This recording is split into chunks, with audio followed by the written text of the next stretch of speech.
If you love $9 Monday and $2 Tuesday, you're really going to appreciate our new Throwback Thursday when all daily packages are slashed in half. Yes, you heard right. At both WagerTalk.com and SportsMemo.com, all Thursday daily packages are now 50% off. This means that a 4% package will be only $12.50. A 5% top-rated play, normally priced at $35, will be only $17.50. And the hottest sales item of the day, get a full day of access from the handicappers of your choice. That's one day of every applicable play they release, including any 5% best bets, normally priced at $39, for only $19.50. The best part is you can come back every Thursday to take advantage of this limited time 50% off spring offer.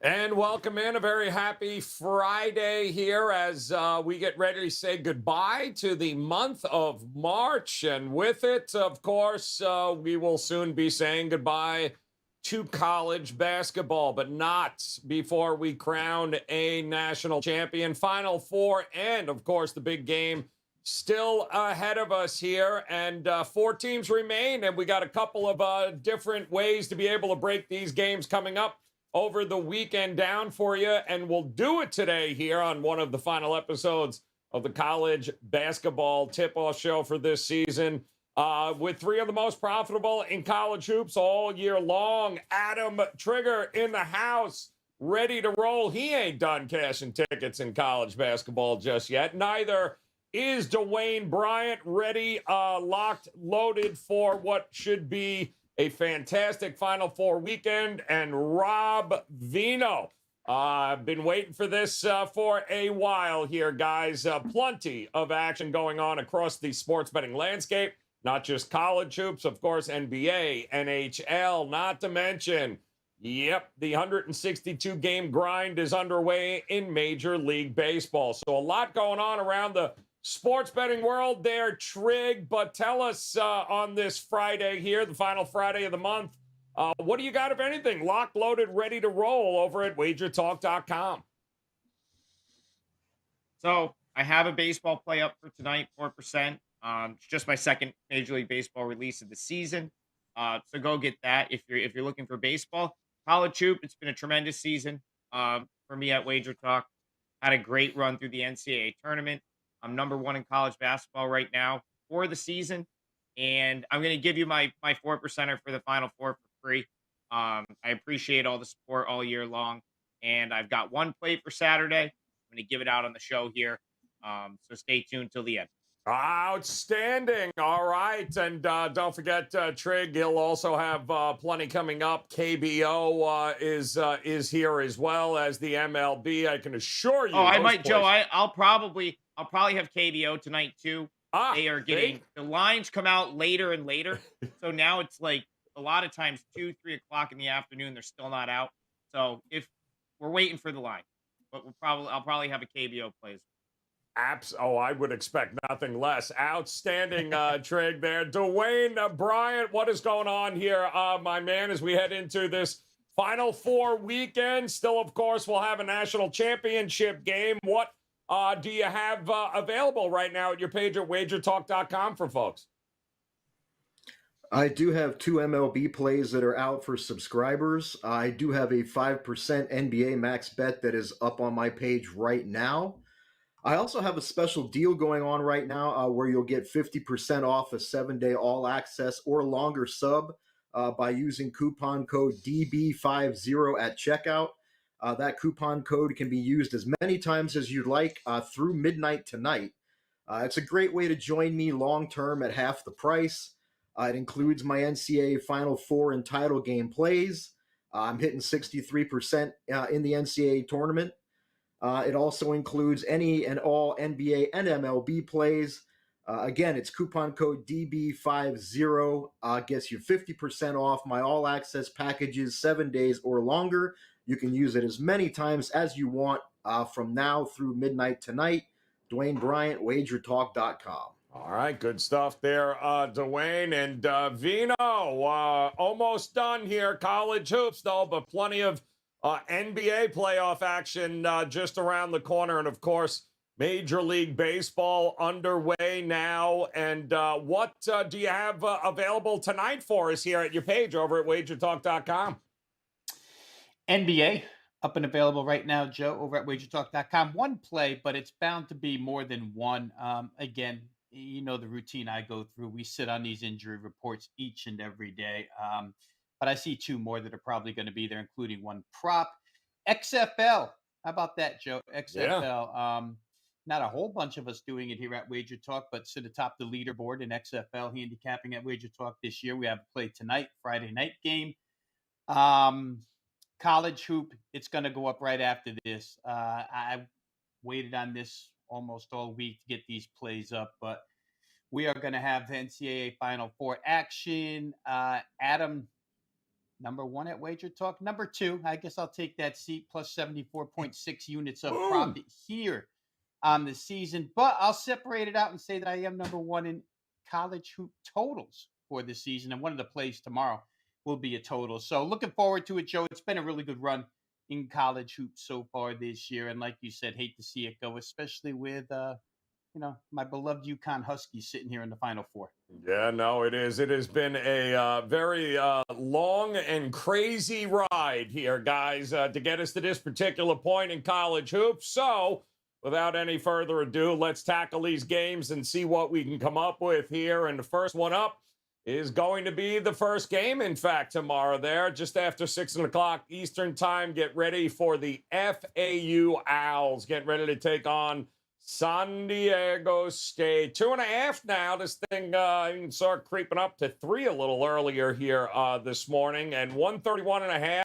I did see that creep up to 132 as well. So intriguing that the money's starting to come in and push these numbers a half a point either which way. But it's in Houston, Texas here. So we go from basketball arenas to football arenas. It's about that time there, Adam Trigger. So FAU.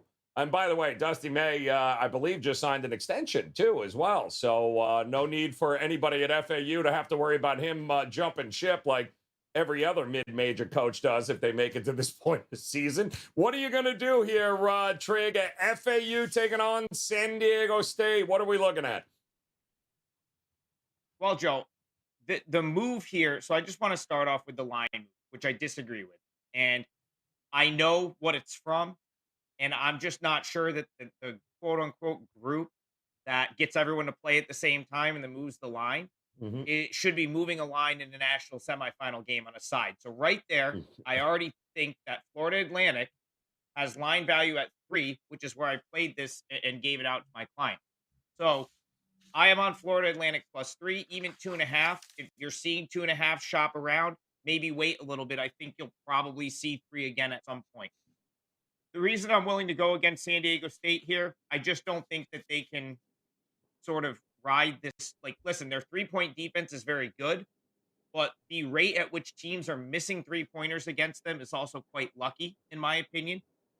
In the tournament, Joe, teams are shooting 17% from 3 against San Diego State. Now, some of that is good defense, but I would say some of that is also a little bit of good fortune, where we may see some regression toward the mean there. The last 2 games, teams are 5 for 44 from 3-point range against San Diego State. I mean, it'd just be shocking if that were to continue. Florida Atlantic, I mean, they're not going to light you up from 3, but this has been a team that's a top 50 team nationally 3-point shooting this season, 36.7%. So it's possible that they hit a few of them. And there's guards on this Florida Atlantic team that can shoot the ball. So I don't think them getting hot from distance is out of the question. But Joe, that's not the only way that Florida Atlantic can win this game. They're a top 15 rebounding team. They're going to neutralize San Diego State's ability to rebound a little bit. And listen, like San Diego State they're a physical team. They're going to eliminate second chance opportunities. They're tough. But look at what Florida Atlantic has beat so far in this tournament, right? Tennessee, Kansas State, Memphis, teams that are athletic, teams that are tough. I don't see a huge difference here. It's not like this isn't like a David versus Goliath thing. The Conference USA was, you know, I would say on par with the Mountain West. Mountain West probably a little bit better, but top to bottom, Conference USA was very good this year, and you're seeing it in these postseason tournaments. Look at UAB and North Texas both going to the NIT final, and a Conference USA team winning the other small tournament in Charlotte, winning the CBI. I make this closer to a pick. You're going to give me +3 on a neutral court in a game that's probably lower scoring, so the points are a little bit at a premium. I think that's a key number that I'm willing to get involved with. So Florida Atlantic, Joe, I've been backing them this whole tournament. They've been making me money this whole tournament. I see no reason to not take another shot with them here. So I took the +3 with the Florida Atlantic Owls. I like their depth. I like the fact that they've got 7 guys that are all really, really quality players. I think their backcourt is better, and I just trust them more than San Diego State. Matt Bradley hasn't been great, and I don't know that there's a ton of scoring options on that team. I don't think San Diego State can tough this one out, Joe. I think Florida Atlantic is just as tough, and I'll take the 3 in a game. The Owls can definitely win. FAU for Trig here, getting ready to take on the Aztecs. Yep, 2.5 threes, guys, in the marketplace. But the question is, how do you approach this one here? Dwayne, are you leaning one way or the other? San Diego State, FAU, a total? How do you go at it? I'm looking at the total. San Diego State sure has faced some 3-point heavy teams in this tournament. College of Charleston, Furman, Alabama, Creighton, all teams that shoot a lot of 3-pointers when compared to their total number of field goal attempts.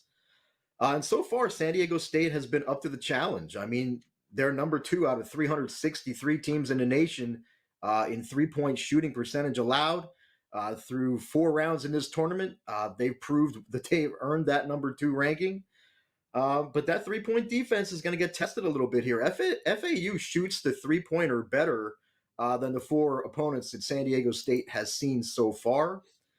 And the San Diego State defense gets a lot of publicity, and for good reason. They deserve it. But this Florida Atlantic defense is no joke either. They actually own the nation's number 15 effective field goal percentage allowed, and that actually ranks better than San Diego State. And of Florida Atlantic's 4 opponents in this tournament so far, only Tennessee plays at a slow pace similar to that of San Diego State. There were only 117 total points scored in that game in the Sweet 16 round. Most bettors, they look at offensive efficiency, defensive efficiency, and pace numbers when looking to bet totals. But I think something that gets overlooked sometimes is a team's defensive possession length as well, because I think that's also important. Basically, how long do they make opposing teams work to get off a shot? San Diego State ranks 345th out of 363 teams in average defensive possession length. So they really make teams work to get off a shot. And Florida Atlantic isn't too far behind. They're number 280 in that same category. The under has cashed in San Diego State's last 12 games. I certainly can't bet against a streak of that size, especially considering that Florida Atlantic's defense is pretty damn good in its own right. So the only way I can look at this game is to look to the under. Under it is 132, 131 and a half in the marketplace. A true if it ain't broke, don't fix it, people, with San Diego State and their totals. But how about you, Rob Vino, here? A couple of different ways to approach this matchup. First half, full game. I know you're working on them all. So tell me, which side might you be looking at here? Yeah, I mean, a lot of the stuff that's been said ahead of me, I totally agree with it. And this game is a difficult handicap for sure. San Diego State has allowed 79 field goals in this entire tournament. That's by far and away the best of any defense. I mean, never mind the 3-point shooting. Let's just talk baskets made against the team. 79 against SDSU, 100 made against Florida Atlantic. So there's a pretty decisive gap right there. The 3-point numbers have been discussed here. No reason to bring them up again. I'll bring this up though, Joe. Again, we're in NRG Stadium. We're in front of 70,000 fans. San Diego State starts 4 seniors. The other side starts 3 sophomores. Which side might get a little more nervous? Probably the 3 sophomores, the kids that haven't been together as long. San Diego State's group under Brian Dutcher has been together quite some time here.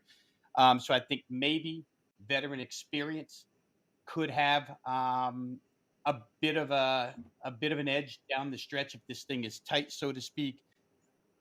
Both of these teams have really traveled the same road throughout this tournament, right? They get behind, they're able to come back, they're able to make second half adjustments, they're able to come up clutch in big times. Remember, FAU is one shade from not even making it out of the first round against Memphis. That game really, anybody else but Penny Hardaway on the sidelines, and Memphis probably wins that game. But they're here. They're going to play SDSU. I think the free throws in this tournament are important because this could come down to free throws. Florida Atlantic, for what it's worth, has shot 15 more than their opponents have. San Diego State, for a team, Joe, to have 4 wins in 4 games and be outshot at the free throw line, it makes no sense, right? I mean, in these tournament games, you should be the team getting fouled at the end of the game, and you should be accumulating more free throws overall than your opponent. But not in the case of SDSU. They shot 6 total against Creighton, so that could be somewhat of a concern. I like Dwayne's point. It was one that I would have made here about this game, this opponent, San Diego State, being most comparable to Tennessee. I think that's, without Zakai Ziegler, San Diego State and Tennessee are probably on equal par. And so with a game that hit only 117, this thing sits at 131.5. I just can't see it getting there. At some point in time, it drags down. And I know, there's always the opportunity for both of these squads to get hot and make shots, but are they going to get hot and make shots again in the football stadium their first time out? I know they're practicing there today. I don't know, Joe. I think it's probably too tight. I would say the team that would play a little looser when it counts most would be the San Diego State side. So if I were to play side, I'd probably lean them, but I'd prefer to play total under. I just think the defenses take hold here, and we see somewhat of a defensive style game. Like we've seen, San Diego State's 4-0 to the under this tournament. Why not 5-0? Amen to that. Full game again, 132, 131.5. First half's 61, 60.5, somewhere in that ballpark, with San Diego State laying 1.5 in the first half. So bunch of different ways to approach that one. FAU taking on San Diego State. That'll be your first Final Four matchup, leading to, of course, that second one, and that's going to be UConn. The Huskies taking on the University of Miami. 5.5 still very prevalent in the marketplace. 149 is your total here in this one, and we've seen some 148s or 149.5s depending. It's kind of been bouncing back and forth a little bit all week long there with the total perspective, but Houston, here comes UConn. I believe 5. This will be the 5th national championship game held in the state of Texas, and yeah, UConn's won 3 of them in Texas, so they like the Lone Star State there with good old UConn Trig. So they are going to have another opportunity, but they got to get past Miami here. 5.5. What are you looking at in this one? Well, Joe, I've got my 30-1 UConn ticket to win the whole thing that I placed back in February.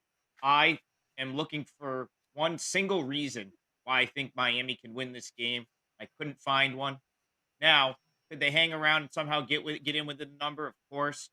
Are their guards really good, and could they just shoot out of their minds, make every play and win? I guess so. But if you're just going to break this game down, look at one team next to the other and talk about what these teams do and the way that this game should play out, it's really difficult to see Miami hanging around here. I think that the reason this line hasn't moved yet is the books are anticipating some Miami money, since the public has really enjoyed betting this team all tournament. So right now you can still get a good number. Like it's 5.5. I actually thought this was going to go up to 6.5, 7, and it hasn't yet for that reason. But UConn, I mean, they're just such a complete team, and they're such a complete team in relation to the teams we still have left. Miami, you go back to the Texas game, the last 9 minutes or so, they really just turned up the intensity on defense. They were able to sort of catch Texas in almost a bit of like there should have been like a timeout. And this is where I go back to like Rodney Terry. Just like if Chris Beard's coaching that game, there's probably a timeout, there's probably an adjustment made, and Texas likely finds a way to win. Rodney Terry's not a great basketball coach, in my opinion. And Jim Larinaga, who is, just destroyed him. Dan Hurley's not going to let that happen, and UConn has an answer, in my opinion, to anything Miami could do. UConn, their size, Sanogo inside. They've got a 7-2 guy in Donovan Clingan that plays 12 minutes a game that could easily go 18 or 19 if they needed him. There's no way, in my opinion, that Miami is going to be able to hang around on the glass here like they did against Texas. UConn should just demolish them on the glass, rebounding the basketball. One of the best rebounding teams in the country. We've seen all tournament UConn make second half adjustments, and even if Miami has them on the ropes in the first half, I really think this UConn team's got the ability to adjust, and then they can play through Sanogo. They've got shot makers all over the floor. In my opinion, 7 or 8 guys that would start on most teams in the country. Interesting stat I found, Joe. UConn against teams not in the Big East this year, 15-0 against the spread. So that anyone that doesn't really know them extremely well, they've absolutely dominated. And I mean, Norchad Omir's a fantastic big, but outside of him, I just don't see how Miami has any answer for what UConn can do in the paint at either end of the floor. And if Omir, God forbid, gets in foul trouble, there's zero answer for Miami there. Whereas UConn, they, like I said, Sanogo, they can go Clingan. They've got 7 or 8 guys that are just, would start on most teams in the country. I think that UConn is a far superior team. Miami is not going to be able, in my opinion, to just like go 25, 30 minutes like we've seen against Drake, now against Texas, and let a team score on them and think they're going to just turn it up and get back in this game. So, Joe, I can't bet Miami here. I get it, 5.5. They could hang around. The guard play is really good for the Hurricanes. But UConn is a far superior team. It's the only way I could play this game. Would be UConn. Right. Looking at UConn there, and 5.5, and that total's intriguing as well there, Dwayne. Is there a side or a total aspect in this one you're looking at? I mean, UConn has been absolutely dominant in this tournament. They've won their 4 games by an average of 22.5 points per game. And most impressive of all was how they just smashed Gonzaga by 28 points in the Elite 8 game. Ken Pom has had this UConn team ranked in the top 6 since the beginning of December. Even when the Huskies went through a 1-5 stretch from New Year's Eve through mid-January, they still didn't fall further than 6th. This team can do it all. UConn is just a complete team. I mean, what's their weakness? That they let teams get to the free throw line pretty often? I mean, I can live with that. I mean, even against a team that shoots free throws very well, like Miami. And speaking of Miami, I mean, I have to admit, I underestimated this team. I mean, I know great guard play wins in this tournament, and the Canes have a strong trio of guards in Wongpak and Miller. But I bet against this team in the last 2 rounds, and they made me pay both times. The Canes smashed number 1 seed Houston. And then most recently, they erased that 13-point second-half deficit and beat Texas. And going into that game, Texas had been 22-0 this season when leading at halftime. The one knock on this Miami team has been its defense. They were ranked 104th out of 363 teams in adjusted defensive efficiency at Ken Pom. 246 in 2-point shooting percentage allowed. But Miami's really stepped up on the defensive end of the floor in this tournament. Despite playing up-tempo games, they've held their 4 opponents in this tournament to 70 points per game on 42.3% shooting from the field. They've only allowed 32.4% from three-point range. The bottom line for me is I love this UConn team. I don't know if I'm going to get there with them yet. But but I've been burned twice in a row now betting against this Miami team, so I'm admittedly a little gun shy at this point. I've got 24 hours to get over that, I suppose. This is going to be a fun game to watch, I think. I don't know. Like I said, I don't know if I'm going to bet it for the sake of the show here, though. I mean, I'll say that if I was an action junkie, I mean, I might put a pizza money bet on the over since I'm going to be watching this game. I mean, who wants to bet the under on a game they'll be watching from start to finish, right? That's where I'm at with this game right now. Like I said, I still have some time to change my mind.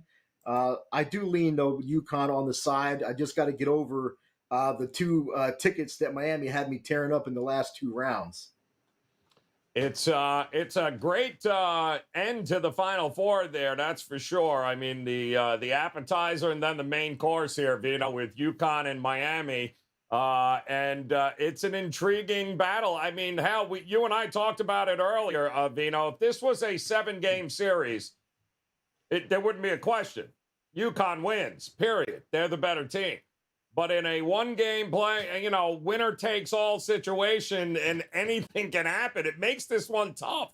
How do you approach it? Yeah, it does, Joe. And if you're going to bet this game, if you're somebody who goes to ATS numbers and trends and underdog numbers, then you're on Miami, right? Their numbers are incredible. Like you say, we talked about this the other day. The numbers that Miami has posted against the spread the last 2 years, and especially in the underdog role, are without question knee-jerk mechanical material to just run to the window and bet Miami. If you're going to bet this game on fundamentals and matchups, then I don't know that you're betting Miami. You're betting UConn. So two different schools of thinking here, all different kinds of handicaps involved. I'll say this. Miami showed us last game, right? Texas thought they had the answer. Run Miami's offense off the three-point line and we'll win. They ran them off the three-point line. They built a 13-point lead, and Jim Larinaga and his team just decided, all right, we got a bunch of one-on-one NBA players. We'll drive to the hoop, and you know what we'll do? We'll just collect free throws, make baskets, and live at the free throw line, and they did, so they can beat you multiple ways. For UConn, it's not good enough just to defend the perimeter here. Got to have a lot of good one-on-one defense. And UConn hasn't faced teams like this in this tournament, right? St. Mary's is not a team with a batch of one-on-one offensive machines. Nor is Iona. Arkansas, you might say there's a couple. Gonzaga, certainly there are not. So it's a different style of opponent here for Connecticut. That's not to say that they can't handle them, because they probably can. I think in the last game, not having Dylan Dessou for Texas was huge.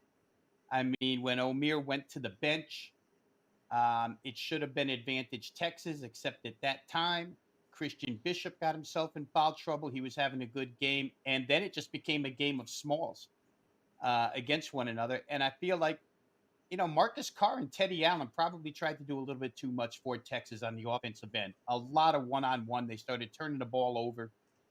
Didn't help them at all. For UConn, Adam mentioned it. You got to deal with Sanogo, but if Sanogo goes to the bench, Klingon comes in, and he could start on most of these teams that were in the tournament. So they've got answers all over the floor. Miami doesn't have as many answers here. I know, you talk to certain people and they tell you that in these tournaments, depth doesn't mean anything because there's 4-minute TV timeouts. But they always fail to remember that foul trouble affects your depth. And so for Miami, they've all got to stay on the floor here. I'm not so sure that they can. Little fearful of Jim Larinaga. I mean, Danny Hurley's a good coach, but he's not Jim Larinaga.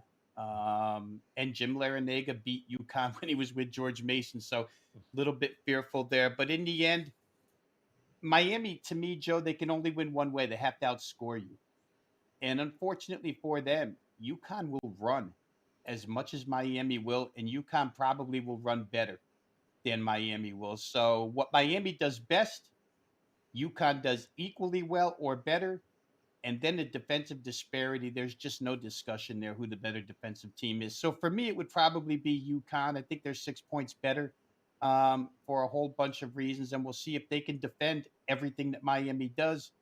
Again, shooting venue, background venue, maybe it stops Miami a little bit offensively, but I'm not so sure of that. I'd be in agreement with Dwayne that over's probably the way you want to bet this game, just simply based on number of opportunities to score that you'll have here, either 3-point, transition, free throw line. Going to be a lot of ways, a lot of availability for points in this game.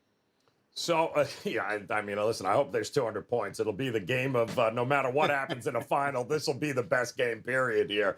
I want to ask before we just take it and reiterate the best side for you guys here in this game. Trig, I want to ask you, because one of the other angles we've been looking at all week long is who is the most outstanding player award. And I think that's obviously correlated with whoever you have winning it, right? So if it's UConn, it's intriguing. Is it Sanogo in your mind that will be the guy that that lands it? Will it be Andre Jackson Jr.? Will it be Hawkins? There are some numbers that are available with these guys that are pretty intriguing, and they're obviously correlated. Are you leaning one way or the other at who might take down the most outstanding player? Joe, I have a hard time. I have a hard time capping like player awards. It's just not something that I do. But I'm glad you gave me another chance to speak, because I just want to throw out there that if you right now, if you shop around and you can find UConn better than like there's some rogue numbers out there. There's some -110, -115s out there at some books on them to win the whole thing. I think that's a great bet. It's up to -130, -135. It seems like it wouldn't be a good bet because you essentially are taking a minus price. But given what they'll likely be in the final, especially if Florida Atlantic were to win, which I think they will, if they'd be a 7.5 point favorite in the championship game, most likely, probably -4.5 over San Diego State. I still think that that's a UConn to win this thing. If you can get like anything -110, -115, even -120, I would go ahead and take that. -135, like obviously, it's still the same thing. You're still going to need them to win. It starts to get a little too, juiced up. But I think like UConn as close to a pick as possible to win this thing is still a pretty good bet, in my opinion. Plus 260 for Sanogo, Vino. If UConn runs the table, I don't know how. Because listen, if he's going to be a big part in beating Miami, and whoever shows up on the other side, he's going to be an even bigger part, especially if it's San Diego State or having to go up against Golden. I don't know that UConn wins if Sanogo doesn't show up here at plus 260. If you got UConn to win it, I don't know, Vino. It seems like a bet you got to make here. Well, you'd have to get inside Laranaga's head, right, and figure out what he wants to take away from UConn. If he chooses that he thinks Sanogo is their most effective weapon, and they decide to help Omier with him a little bit and keep him somewhat quiet or contained, then there's other avenues for Connecticut. If there was another avenue, to me, it would be Jordan Hawkins. I mean, we just saw Sir'Jabari Rice have so many open looks for Texas and just drain those things. And the way Jordan Hawkins is shooting in this tournament has been really, really good last 3 games. So he would probably be the alternative to Sanogo. I would think that if you're Larinaga, and maybe Jim Larinaga is just going to play these guys straight up because they have so many options. Who knows? It's tough to get inside the coach's head. I'm not at practice, but I'm with you. Sanogo at almost, better than 2.5 to 1. Nice price. I don't know what Hawkins is, but you could probably bet them both because I'm sure he's more about than the same price, more than 3 to 1. So you bet them both and secure a profit. Yep. Yeah, they are the heart and soul of what that team does, and they are matchup nightmares for the remaining teams. So don't discount that market either, guys. It'll correlate well with whoever you have advancing and winning it all here, and that, of course, will be on Monday. But before we get there, let's see if there is a bet you guys like a little bit more than the rest over here. And Dwayne, kick us off here. I know you're leaning the over in the Miami UConn game, but what's the bet you're most confident on here for us? Yeah, at this point, I was going to say that the under on that FAU San Diego State game is the one I'm more confident in. Just looking, again, San Diego State's gone under in 12 straight games.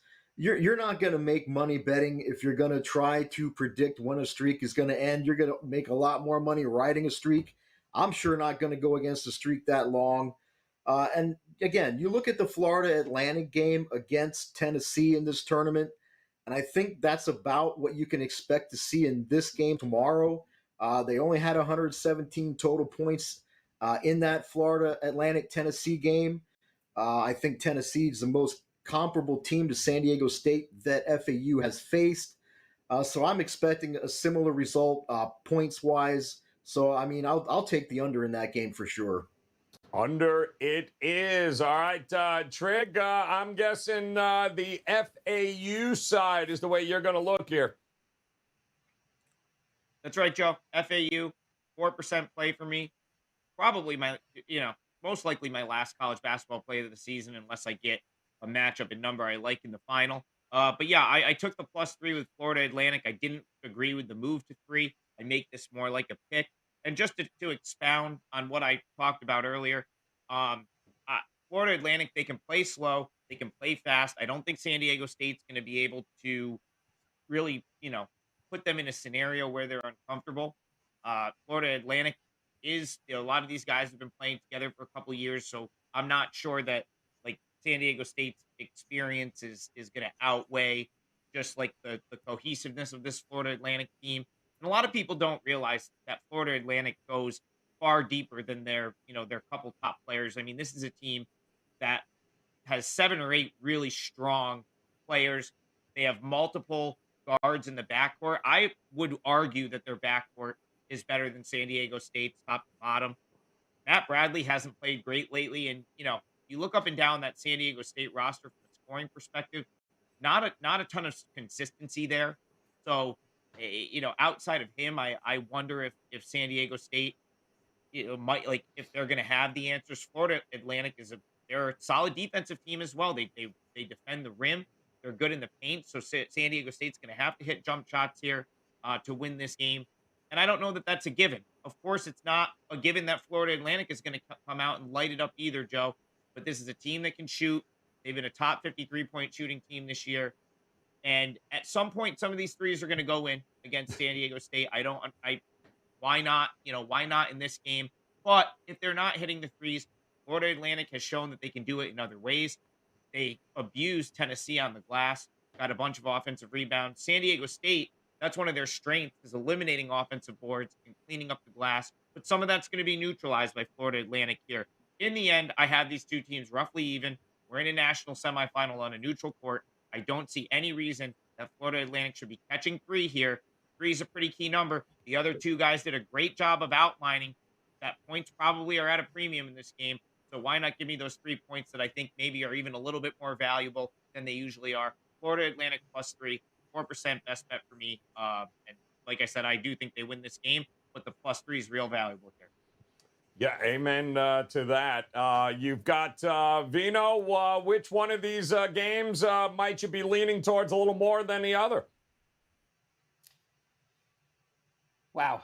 A couple of ways to go here, Joe. And just, well, we were talking before about championship game, most valuable player or whatever. I think back a couple of years ago when Dante DiVincenzo out of nowhere lit it up for Villanova. And if UConn gets there, your long shot here would be Calcaterra for Connecticut. He's kind of out of that DiVincenzo mold, where he's never met a shot he didn't like. And you saw him the other night when he started making a few. There could be 6 go in for him too, the way they did for Dante that night. So that's a possible long shot if we get there on Monday night. I hate to stick in the same game that the other two guys were already in, but I'll stay there and I'll just go a different way. These two teams are 6-2 to the under combined in this tournament where first half is concerned. You can catch 60.5 as a first half total right now, which means 30 aside. You still cash your ticket if it's 30-30 at halftime. The chances of this game being 30-30 at halftime, in my estimation, aren't very good. They'll probably both be in the 20s, really. When you consider the new venue, you consider the early jitters that are potential for both sides here. Certainly not programs that are used to being in this particular spotlight at all. Head coaches are good. I'm sure, Dutcher's been around a long time, right? Way back to the Fab Five. So maybe he can relax his team a little bit more. But I just think 60.5 is probably too high for a first half here for teams that haven't come out of the chute, really hitting the ground running. And when you go through their second half numbers, for those that want to be patient and just wait till halftime, I don't even know that there's an edge there because both of these teams have covered at an incredible rate in the second half. I think San Diego State and FAU are both 3-1 against the spread second half in this tournament. So credit to both head coaches. I would prefer to stay in the first half and take under 60.5. Shop it around because those 60.5s are available there. Don't get stuck on a 60 and 31-29 not be able to cash. So I'm going to go first half under FAU San Diego State. A bad way to look there, guys. If it ain't broke, don't fix it. And there you got it. I mean, 2 games this weekend. Then, of course, championship game on Monday. But more importantly, guys, best bets all weekend long available for you here across the sports betting landscape. And whether that be, I don't know, let's say Major League Baseball off and running, the NBA, and, of course, NHL still going on here, but we will have a championship game on Monday ready to go. Which do these 2 teams advance?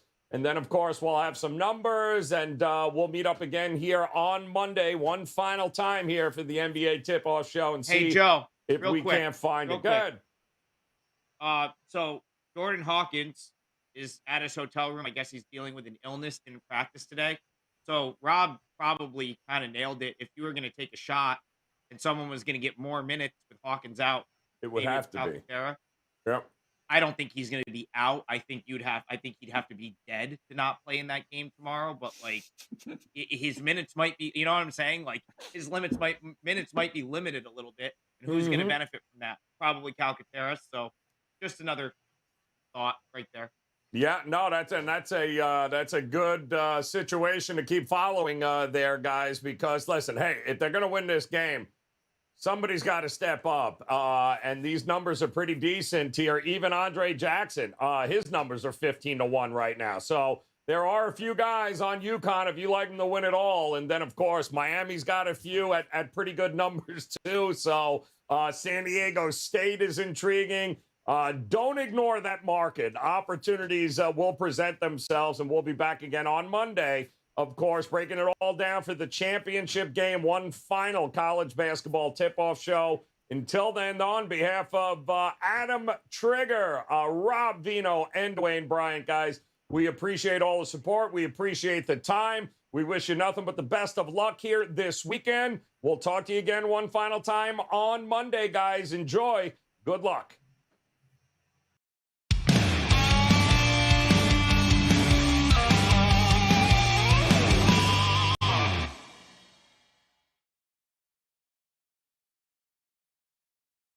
If you love $9 Monday and $2 Tuesday, you're really going to appreciate our new Throwback Thursday when all daily packages are slashed in half. Yes, you heard right. At both WagerTalk.com and SportsMemo.com, all Thursday daily packages are now 50% off. This means that a 4% package will be only $12.50. A 5% top-rated play, normally priced at $35, will be only $17.50. And the hottest sales item of the day, get a full day of access from the handicappers of your choice. That's one day of every applicable play they release, including any 5% best bets normally priced at $39 for only $19.50. The best part is you can come back every Thursday to take advantage of this limited time 50% off spring off.